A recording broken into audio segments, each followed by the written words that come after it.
12, 11, 10, 9. Ignition sequence start.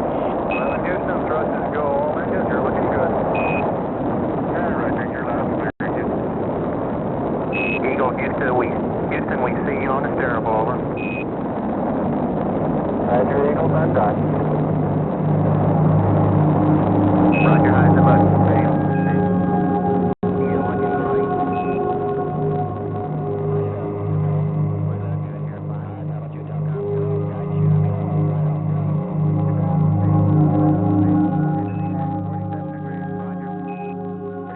In 1969, people first walked on the moon. Now, 3 decades later, NASA astronaut Edgar Mitchell will return to the moon once again. But this time, his vehicle won't be an Apollo spacecraft. Instead, he will arrive in a van. Yep. And on the surface. Not bad for an old man. Okay, you're right. Alma's on the surface, and it's been a long way, but we're here. Well, this isn't actually the moon. It's Craters of the Moon National Monument in central Idaho, one of the most interesting geologic sites you'll ever experience, without a rocket. That's why astronaut Mitchell is here today, and why his NASA training brought him here 30 years ago, just before he went to the moon. We're really going to get a panorama. We got a tremendous one here, Houston, already.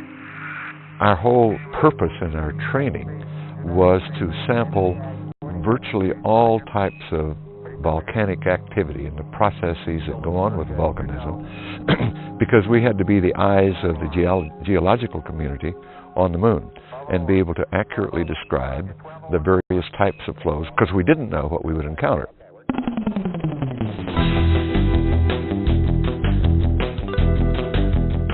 During the Apollo program, Edgar Mitchell came here with 3 other astronauts, Alan Shepard, Joe Engle, and Eugene Cernan. Their visit was one part of a comprehensive training program to prepare them for the great unknown, the surface of the moon. We really didn't know what kind of rocks were on the lunar surface at that time. So Craters of the Moon was one of the, in my opinion, in retrospect, Craters of the Moon was one of the really valuable places to come and look at and study lava flows. Well, the Craters of the Moon is a spectacular place. It's an ideal place to study a high, broad range of the geologic impact. And so studying this helped the astronauts prepare for this.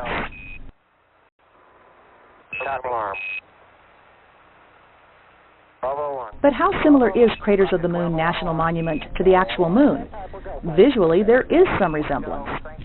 If I could take all the vegetation out of the Craters of the Moon, I think there would be a very similar feeling to the vastness of it, just the simply vastness, emptiness of it all. It has this peculiar, eerie beauty like these flows do here that are magnificent. I mean, they excite your imagination.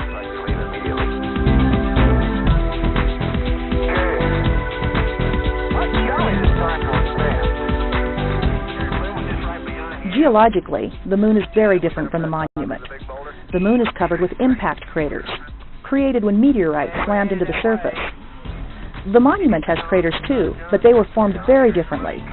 The craters here are volcanic. That is, they resulted from lava that pushed up from inside the Earth. Often the lava just flowed out of huge cracks, but sometimes it exploded, creating volcanoes and craters. Back in 1969, no one was sure exactly what had formed the moon's craters, until the astronauts actually went up there to find out firsthand. An incredible journey that took some of its first steps right here at Craters of the Moon National Monument.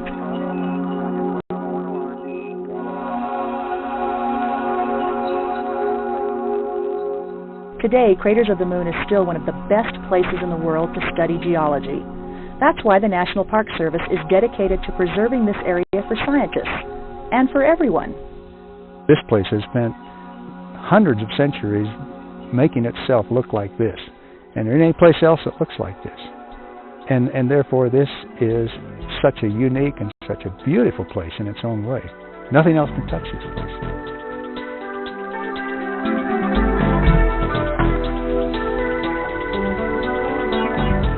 Places like Craters of the Moon help all of us to better understand science and nature.